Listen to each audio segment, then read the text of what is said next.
Welcome, everyone, to the post-Preakness edition of It's Official, presented by First Bet and Express Bet. I'm Jeremy Plonk, joined as always by Jeff Siegel. This is our weekly recap show where we look back at the weekend that was. And, Jeff, it was a bittersweet time at Pimlico. Some great racing on the track, some tragedy to go with it, some highs, some lows, a little bit of everything, the mixed emotions that go through it. We're going to speak specifically to the racing on the track here in this edition of It's Official, and it was quite a throwdown in the stretch of the Preakness. That'll be one of our certainly hot topics to talk about. Yeah, it was a little unsatisfying. The race itself, the Preakness, was for me disappointing. Not from a gambling standpoint, but I would have loved to have seen Mage win. But there was caution. You expressed it for sure. And I didn't quite buy into it. But about the eighth pole, I realized, those guys who thought maybe the 2 weeks might do them in, did them in, for sure. Yeah. And then you had National Treasure, who I actually picked second in the race, won the race. But I think maybe he got some help from the lack of pace and the scratch that we had, the critical scratch that came up. So it wasn't a real satisfying weekend, but we'll build on it. Now, there was some other great racing on it, and we'll deal with that later on. And there's always next week, so we will cover what happened, what might happen later on, and there's lots to talk about because of that.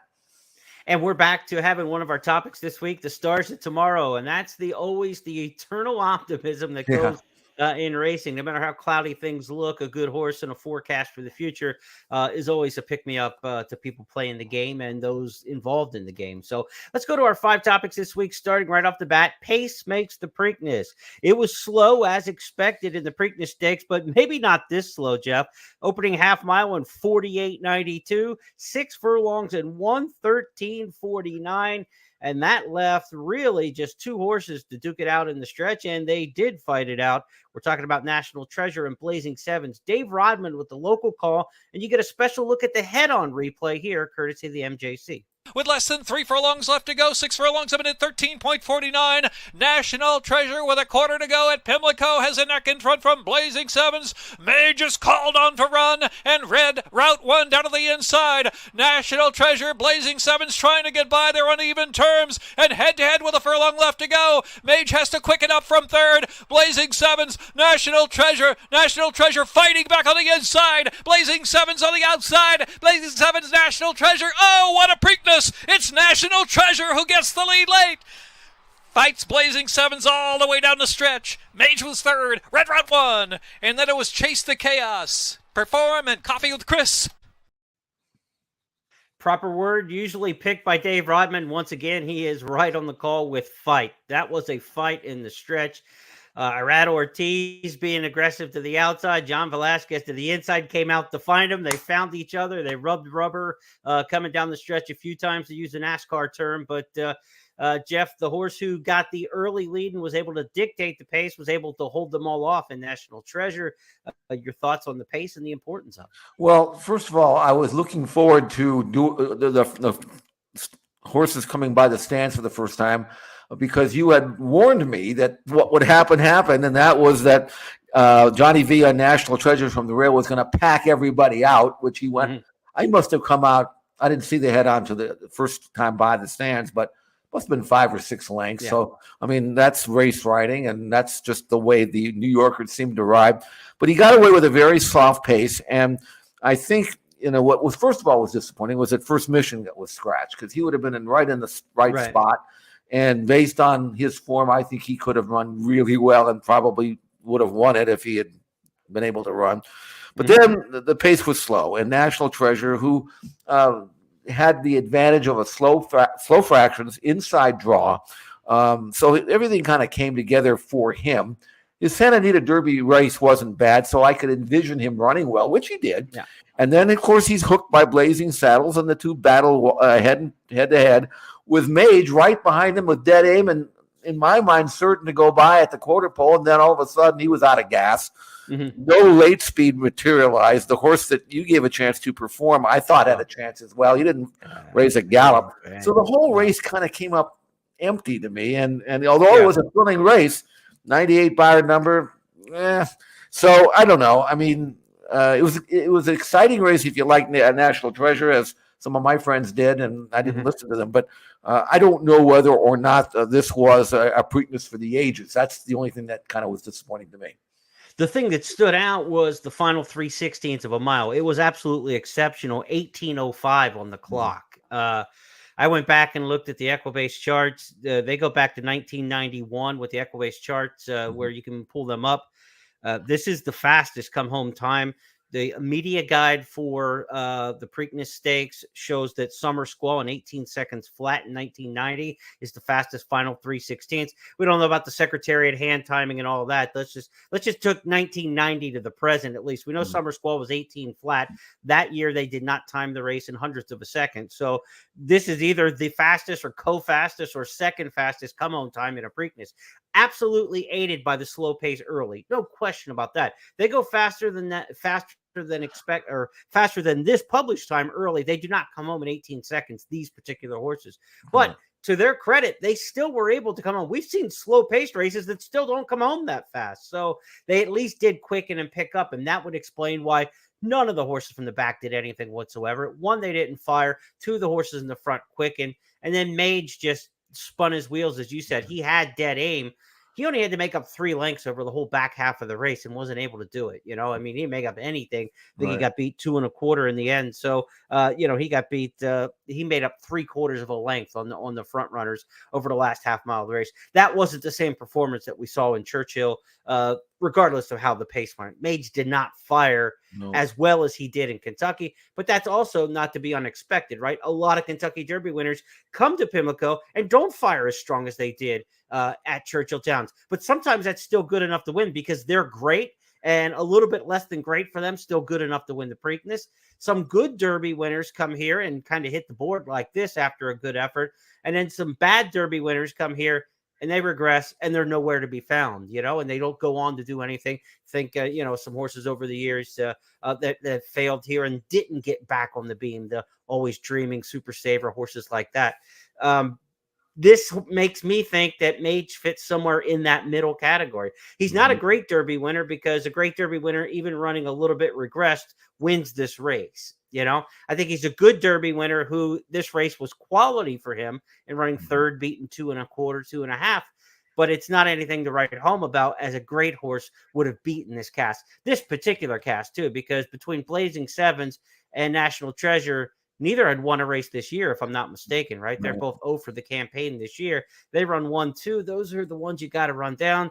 If you're a great horse, you got to beat those two in this particular situation. Pace or not pace, I think. I got the impression that if he had been in the race and National Treasure was not, Arabian Lion would have won this race based on what he did in the Surbar. Same style, right. Two fills. I mean, we'll talk about him in a bit, but any horse who would have run that same style may have run it even better. And National Treasure was good enough to win this thing by a photo after getting away with historically weak track. And as far as Mage is concerned, not only did he regress because he certainly, I mean, his numbers wise he regressed, but this, as you pointed out, this wasn't the Derby field that he had to beat. This was a far lesser group, and he still couldn't do it. He could have won this race and regressed.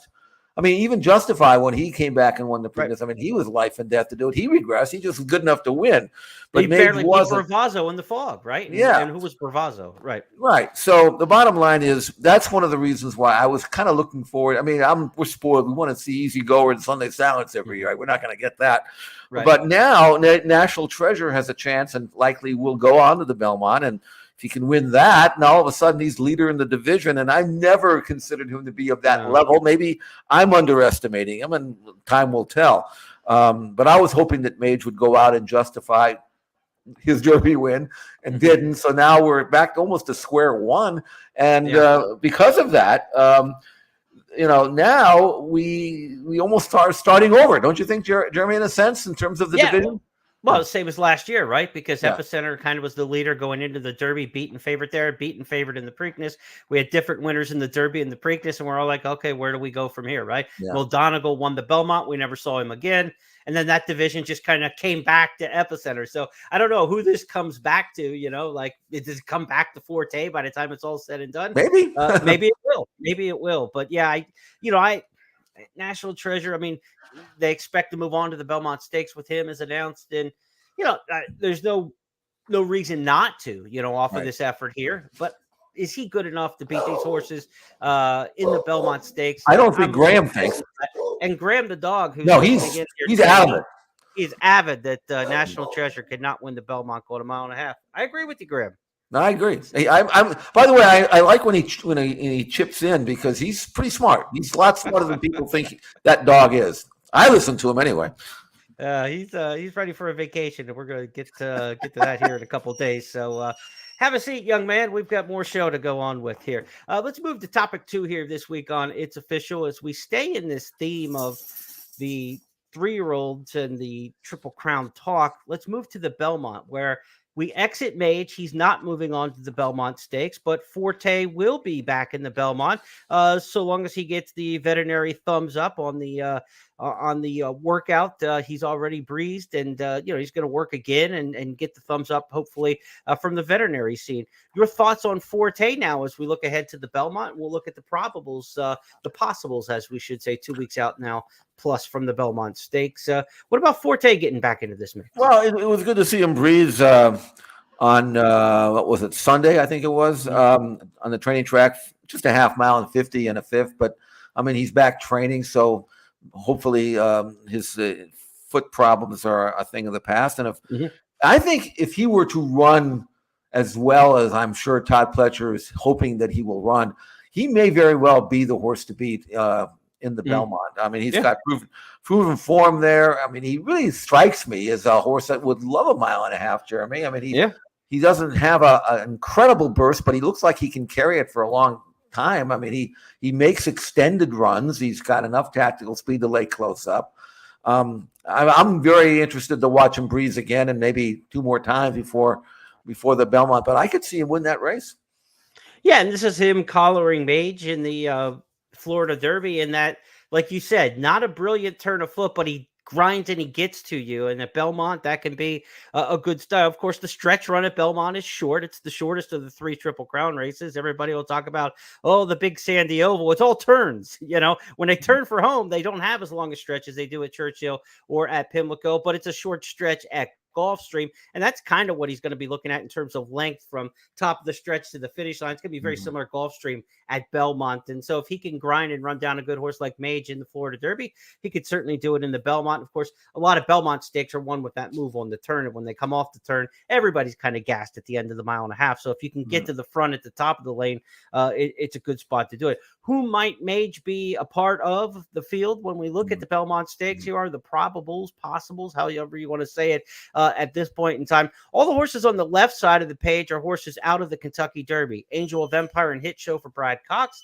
Tap It Trice and King's Barnes for Todd Pletcher. The Troubled Trip horse Raise Cane for Ben Colebrook out of the Derby. Sun Thunder for Kenny McPeak. Of course, he won this race with 70-1 Sarava, so never say never. And then Reincarnate was an interesting name that Bob Baffert threw out there.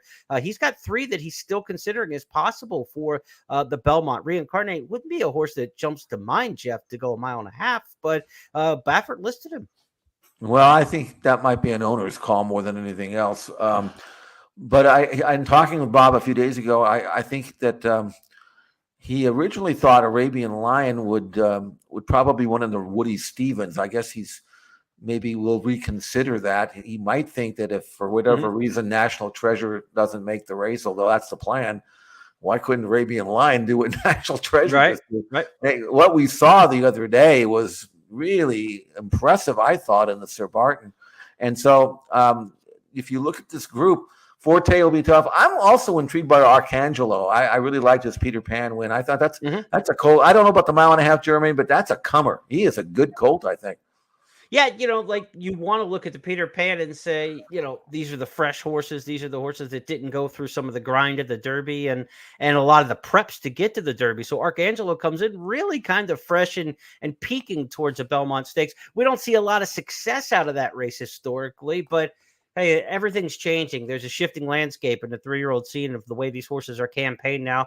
There would be no surprise that in the future, if they do start to see some more success from the Peter Pan to the Belmont, Sir Winston was able to make that move a couple years ago. The horses on the right side there, National Treasure, Red Route 1 coming out of the Preakness, then the 5 at the bottom, where horses have not been in the Triple Crown Series to this point. Forte, Archangelo, Prove Worthy, Henry Q potentially, and then Arabian Lion could be a third possible there up in the Baffert barn. Those are 14 horses. We've had 8 in the Belmont each of the past 2 years. 10 probably is a realistic expectation for a good sized field, I would think.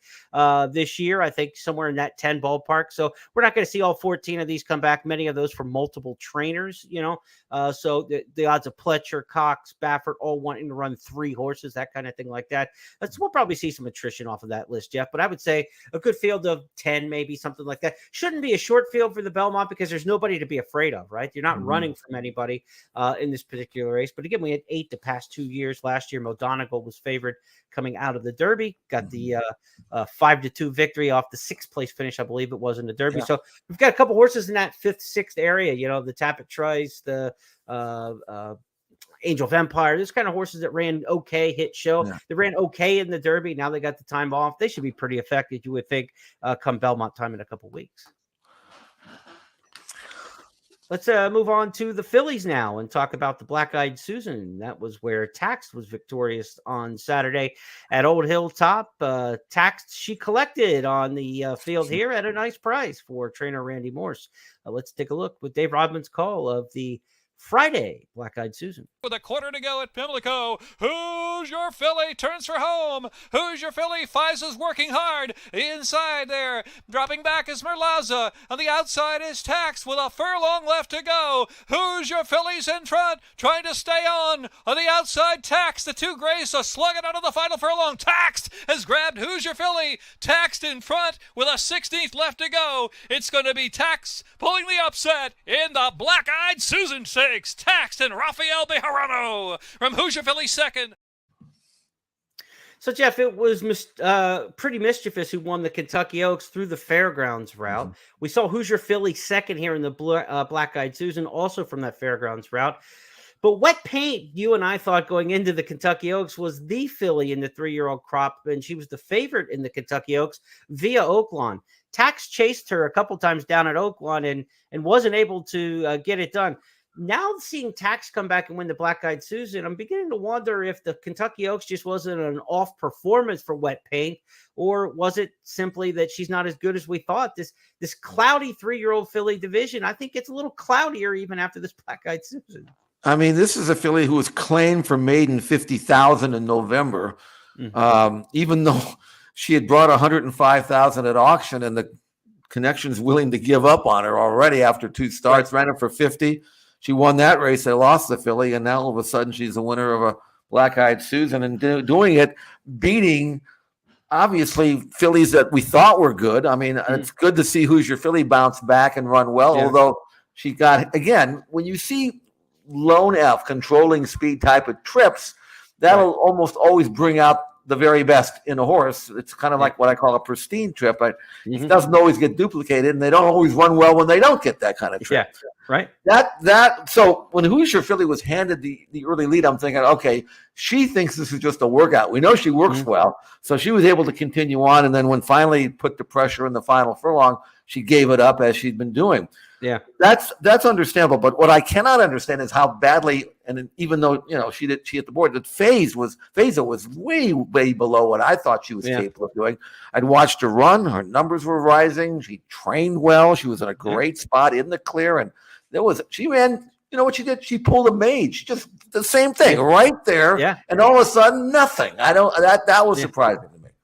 Yeah, it was surprising. And, the fillies she'd been beating in the West Coast, we didn't know how good they were.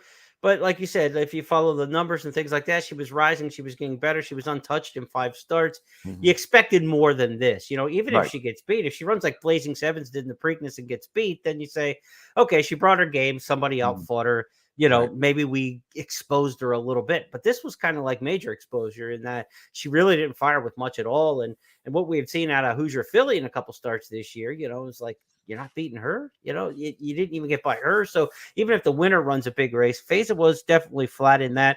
It was a tale of many tales for Baffert over the weekend. Feza didn't run at all. You had the tragedy with having a meltdown, breaking down, and having to be euthanized.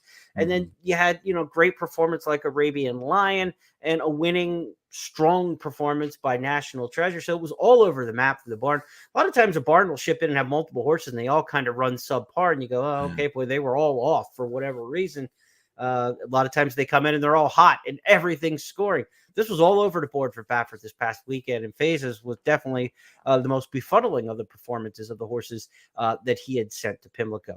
Let's get back on the Breeders' Cup tracker, shall we, Jeff? This is something that we had the Triple Crown tracker all spring. Now we're heading towards the second half of the season, and we're going to get geeked up for Breeders' Cup various divisions. Breeders' Cup mile winner Modern Games was in fine form back in the Lock-In Stakes. Let's go to England and check that one out. Jacket towards the left, being asked to pick up the Wizard of Iron Light Infantry behind those. They can see the 2 furlong marker. Muda Sabek still has the advantage. Laura's in second position. Chindit is still there. Lucille running a bid race. Then My Prospero and Modern Games in the blue nearest to us delivering his challenge. Berkshire Shadow behind that, but it's Chindit at the furlong pole. Chindit has the advantage. Here comes Modern Games in the blue. Muda Sabek behind those, and then Lucille as they race towards the line. William Buick and Modern Games comes through to win the Ulster Cab Lockage. Chindit is next to Berkshire Shadow, My Prospect, Muda Sabek, Light Infantry and Lucille. Jeff, a lot of times with these Europeans, we have to figure out who they are before they come over. Modern Games as well. He feels like family, right? I mean, we've had him for the holidays a couple times now, and we're used to his success. This looked good. This looked like the good version of Modern Games. Right. Of course, he was second in his seasonal debut at Keeneland. Ran maybe below expectations that day, but he was back in winning form and winning this straightaway mile at Newbury Group 1 race. After the race, his trainer, obviously Charles Appleby, giving up an update as to what the plans are. And one thing about these Euro guys, these Euro trainers, they know exactly what's going on. And the American trainers, I don't know, we haven't thought that far. This guy's got a plan. He's going to stick with it. Royal Ascot next, probably the Sussex Stakes at Goodwood after that, maybe a fall prep, and then, of course, back here for the Breeders' Cup Miles. So that's the plan, and it's good to see that Modern Games is back in winning form. And there was some disappointment, really, I guess, when he was beaten in his seasonal debut. He was 2-5 in the race at the Maker's Mark. But if you go back and look at that race in retrospect, that might in itself be the toughest mile turf race for older horses all year long. You had Shea Pierre, and what would an It's Official broadcast be without a mention of Shea Pierre? So he won it, won by 3.5 lengths. Just an update, he breezed a half mile in 49. He's at Fair Hill now. I did that over the weekend. So I'm not sure where he's going to run next, but if you have a good turf colt horse, find out where he's going to run and go somewhere else. Then you got Modern Games, who was second in the race. He franks the form by coming back and winning at Newbury. Up to the mark. Could you have been more impressive than he was at Churchill? He was third in that race we talked about. And then, not to forget about him, but Emmanuel, who I actually like to win the stake at Pimlico, got beat, a nose and a head or something? Yeah. He was in that same race, was 7th beat in 11 lengths. Comes out of that race and runs so well at Pimlico. A monster race, the Maker's Mark. That should carry Maker's Mark grade 1 for the next 10 years. You can always point back to that race, the one that we had back in April. So hopefully all these horses continue to be in form. We could have a Breeders' Cup mile for the ages, but good to see Modern Games, back in form, and good. Hopefully he will get back here and be in form, and let's just keep our eyes on Shea Pierre, because he might be the monster that you and I have predicted that he would be, even dating back to last year. Yeah, I can't wait to see his reappearance for sure. Let's stay on this Breeders' Cup tracker, if you will. And Modern Games was the old hat, right? Something old. We know about him. Something new to the Breeders' Cup scene, though, could be Straight No Chaser. What a fantastic performance in the Maryland Sprint on the Breeders' Cup undercard. This one headed towards the Breeders' Cup Sprint division in fast style. With a quarter to go at Pimlico, Straight No Chaser pouring on that speed. 44.66 is a half mile, and Straight No Chaser has another gear. Straight No Chaser and John Velasquez with a furlong left to go. They've got a 5-length lead. What a sprinter. It's Straight No Chaser. Straight No Chaser. Look at this. We'll win by 6. Prevalence was second. Nakatomi was third. And then Full Authority in 1 minute 8, smoking .27. Just a little bit off the track record there, about 2 ticks or so off the track record of Kofefi. They do not run 108 flat, 108 and 1, 108 and 2 at Laura or Pimlico very often. This is one of the better local sprint efforts in some time, Jeff, and razor sharp for Dan Blacker. Out of the mare Margarita Friday, hence the name, and Straight No Chaser, who had won his previous race by 7 at Oaklawn, and earned a triple-digit buyer number there. Comes right back, earns a 107 here. That's Breeders' Cup Sprint quality speed figure. He's only had now 7 starts, 4 wins. He's also won on grass, so he can do that. And he's getting better by the race. I mean, he absolutely demolished this field. And now Dan's got to figure out, okay, what do I want to do to get to the Breeders' Cup in California? What do I want to do? Right. What kind of plan do I want to make? How much, usually sprinters, you don't have to run a lot. You just kind of get them cranked up. They run and they back off. You crank them up again. So it'll be interesting to see what they try to do. It's a My Racehorse colt, so he's got a lot of owners and a lot of followers there. And the way he ran in this race, he's a very, very important member of the sprint division and maybe the leader or maybe he will be the leader by the time the fall rolls around. Yeah, he's just absolutely spectacular here. Also want to add here in our Breeders' Cup tracker, Rattle and Roll, winner of the Pimlico Special. He got a distance win, mile and 3/16 for the Pimlico Special. Makes you wonder, last year they cut back. I think they went marathon with him. I wanted to see him cut back and run in the dirt mile. Maybe in the Breeders' Cup Classic is a long shot in this division now. He got to the mile on 3/16. Kenny's convinced he's a longer distance horse. He got his good win here. I mean, the Pimlico Special is not what it used to be. I mean, it's not the cigar skip away days of the Pimlico Special, Ruhlman and Criminal Type and those sorts. But for distance, are we thinking more of maybe a classic horse here now? Oh, yeah. No, I don't think there's a question about that. I mean, that division usually gets pretty thin towards the end of the year, and the 3-year-olds take over. But I'm not looking at any superstar 3-year-olds quite yet, Jeremy. And this colt who went through that Triple Crown thing or the pre-Triple Crown thing and kind of got off track, But I think now they know what they have, and if they're going to allow him to be what he can be, which is a middle distance to classic distance dirt horse, and that's it. And they can say, okay, let's backtrack. We've got the Breeders' Cup Classic. What do we want to do before then? How many races? Where should we go? Let's try to keep protecting him in these lesser races for older horses, and eventually we'll take on the big boys. But no, I don't think a mile and a quarter should be perfect for him. And I mean, absolutely. If you were my horse, that's the goal that I would have. So go on with it. And Rattle and Roll has a stablemate named Smile Happy, who won the Ali Sheba at a mile and 16th on the undercard on Derby Day. Yeah. He could be a dirt mile type horse. So, where you put your horses a lot of times depends on who else you have in your stable. So if you got Smile Happy for the dirt mile, then Rattle and Roll for the classic, you keep the two separated and you got a shot to run down 2 different divisions. That's a good problem for Kenny McPeak to have. And McPeak's got another problem on his hands. Maybe not his problem, but everybody else's problem. In our Stars of Tomorrow segment, as we return looking at impressive maiden and horses early in their career, we've got a 2-year-old named Vivis Dream, trained by none other than the aforementioned Kenny McPeak. Take a look at Vivis Dream in the debut. Progress angling outside, racing for the mid-stretch marker. Cheetah Miss, tenuous lead. Vivis Dream bearing down quickly. Vivis Dream to the front. Vivis Dream to the front and now opening up to the wire. Vivis Dream, sharp effort to win it by 4. So, Jeff Siegel, tell us about Vivi's Dream. Well, she was originally bought for, let me get my notes out here, $130,000 as a weanling by Arindel, who races horses. And then they pin her. I guess they tried to pin her back, and they made a little money, not as much as I think they were hoping to get when they resold her at Keeneland last September for $190,000. So a little bit of profit, but I think they'd rather have the filly at this stage.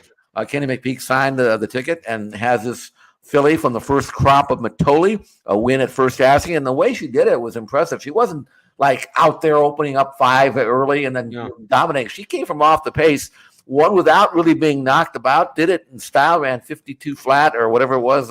It was a 57 and 4. Last 8th and 12 and 1 under wraps.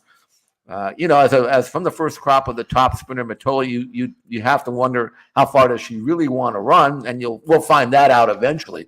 But she's not going to have to run very far until the fall, and there are a lot of good stakes races for her late at Belmont in the Saratoga where she could run. So, but the way she won, that bodes well for those who have invested in Matoli as a stallion, those who have shares, those who have bred up, those who are selling Matoli 2-year-olds and yearlings this year. They're all thrilled. And the way she won, she absolutely looks like a star of the future, if not the present, based on that very impressive maiden win at Churchill. For Matoli, his first winner at stud, I believe it was the 6th or 7th different starter, and 8 previous starts, maybe 7 previous starts for Offspring and Matoli going into that race. So he gets his first winner early in the going, and that's a good sign for a first crop for that stallion. So that's going to wrap up our topics this week. Give you a quick review of what we had on It's Official this week. Pace made the Preakness, and National Treasure and John Velasquez were the benefactories, and the one delivering that out at Pimlico. Our Belmont talk, Mage will exit the stage after running in 2/3 of the Triple Crown. No horse will run in all 3 legs this year. Forte back in the Triple Crown mix, though, in the Belmont Stakes. Taxed collected in the Black-Eyed Susan Stakes. Feza finished off the board in a disappointing effort on her end. We got to the Breeders' Cup tracker for the first time in 2023, and Breeders' Cup Mile hopeful. Modern Games, a past winner of that race. Very impressive in winning the Lock-Inch. The Breeders' Cup Sprint has maybe a new favorite in Straight No Chaser. Highly impressive winner of the Maryland Sprint. And our Stars of Tomorrow recapped with Vivi's Dream. Maiden winner at Churchill in her first career start by the sire Matoli. Big week for trainer Kenny McPeak, and a big week for all of those who enjoyed the Preakness Stakes. Its highs, its lows. We certainly don't want to diminish any of the incidents and things that we've had in the last couple of weeks. I will say on a final note too, I want to get this in that, the transparency still isn't where it needs to be in horse racing. The first mission scratch that the vets had been treating the horse for a couple of days while we were being told everything was going great. And then all of a sudden the plug was pulled, kind of reminiscent of what was going on with Forte before the Derby, where we were kind of in the dark about it. You got national media everywhere. I can't believe nobody picked up on the fact that the Kentucky Derby winner had stitches above his eyes for a couple of days before anybody noticed it. Like, what are people doing there that are walking around and covering the race in the media? I mean, so we need to know these things as players and as fans of the game, and the transparency is so important. It's not about getting outed on Twitter and then having to come out and make a statement about it because now everybody knows about it. Get ahead of the story. That's the old word, right? I mean, the best PR is to get ahead of the story.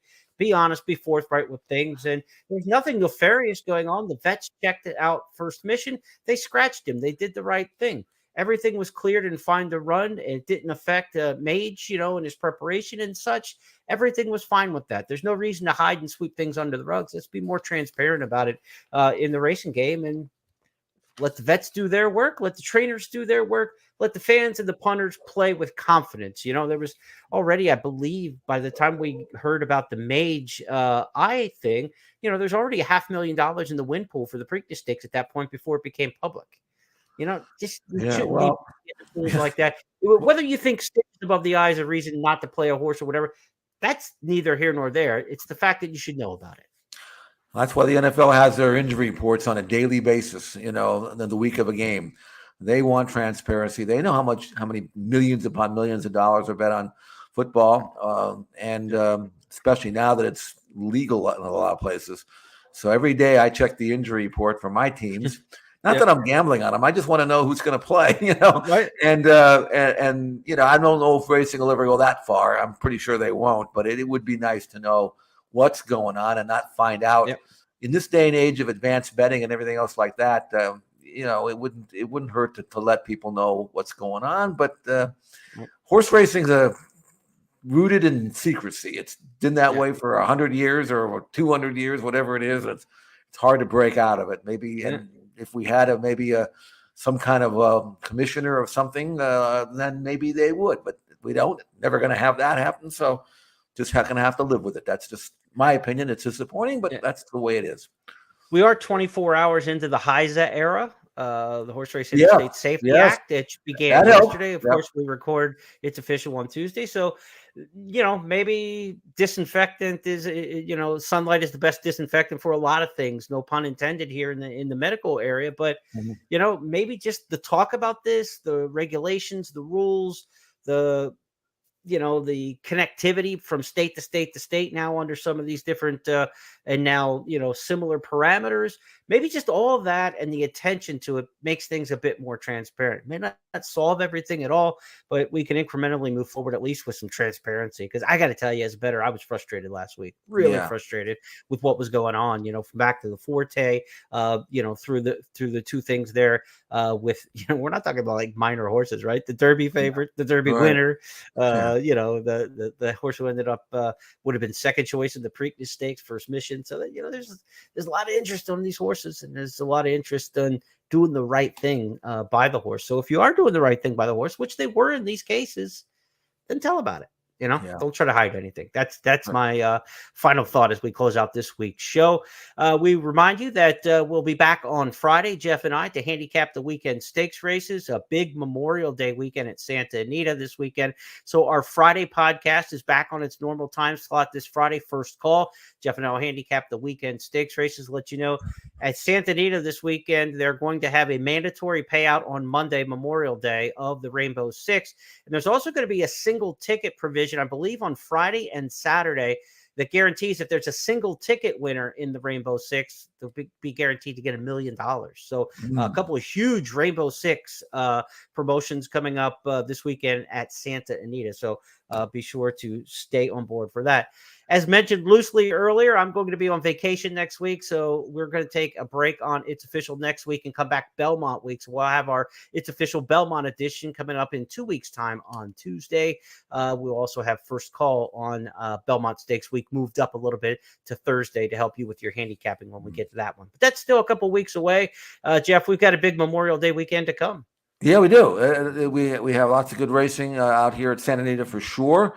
I'm very happy that you are taking a vacation next week because that means I can take one too. Yes. So take as many as you want. By the way, I mean it's fine with me.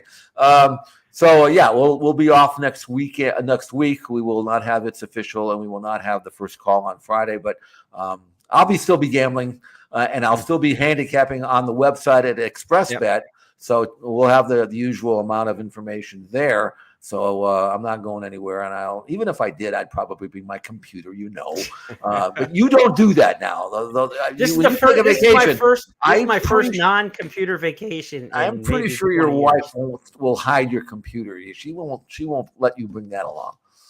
Last year we messed up and scheduled it during Belmont week, so that didn't work out really well. So I said, "No, I guess not. We got to check the calendar a little closer this year. So we got a week ahead of Belmont this time, so we don't have to work during vacation." So on behalf of everybody with First Technologies, my partner Jeff Siegel, you all have a great week, and we'll talk to you on Friday.